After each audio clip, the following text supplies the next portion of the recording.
story now. It's obviously been hacked, so people don't want it known. So I was removed from my home under police caution because apparently some weeks before that I would apparently objected, which I did do.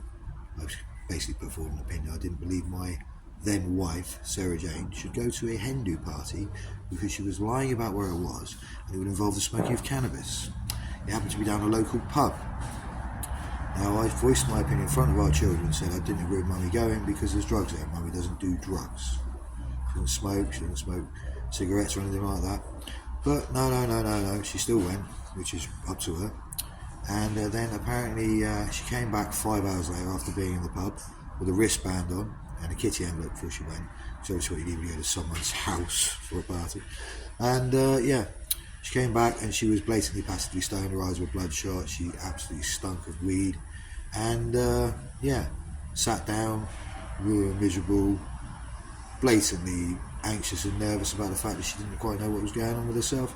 And funny enough, then she got in our car and drove down to get chips. Now, when I was removed on the statement, apparently she came back at 6:30 and had already bought the chips on the way, which is complete utter rubbish, which means she did nothing but actually sign a false declaration to the CPS stating complete and utter lies, which can be proved. Unfortunately, the text messages on my phone were suddenly removed, being it was her contract, to prove that I messaged her after 7 o'clock when she was still out, because apparently she came back at 6:30 with the chips on her. Now, this is all complete and utter rubbish. Now, when told to social services, oh, that's right, we know about it. So they were backing her, driving under the influence with our daughter in the car, etc., etc. Now, all of this had happened. We were moved, etc., and the rest of it due to the listening technology and the fire, etc., and the rest of it. So after this, I was then bailed away with the threat of violent retaliation from me towards Sarah Jane and our children. Now, apparently the inspector said I was part of the British Special Forces. I don't know when I said this. What I did do was say that in 2018 I said I turned down offers to go and do an interview. I turned down offers from London to work with security and let's leave it at that, shall we? And I breached enough confidentiality at the moment to give me a few legal issues at some point. But so I did. But I didn't say anything about being part of the British Special Force. If I was, there would be a military record for me, etc., which is complete bollocks.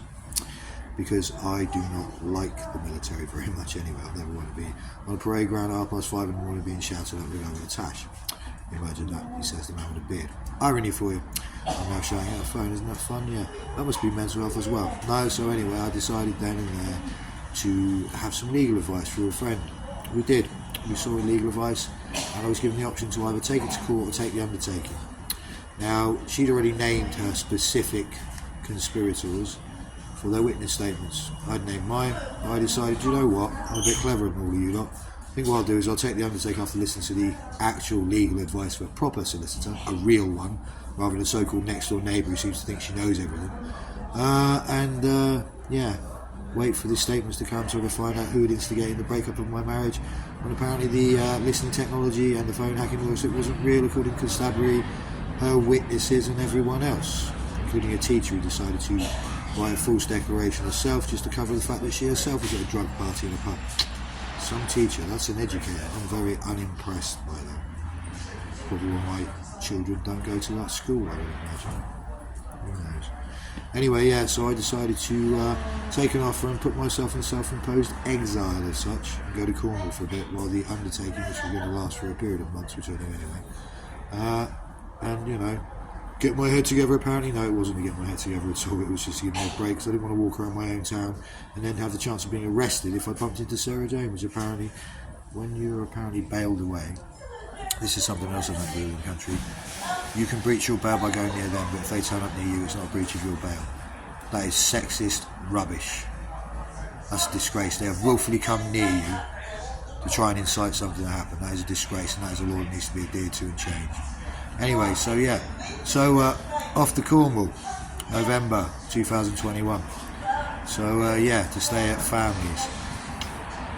Really, it worked out better when I ended up being thrown out of the family's residence after being treated like a skivvy, and basically told that, your grandfather will be ashamed. Well, when he finds out about all this, I think, excuse me, sorry, noodles and meatballs, bus station style.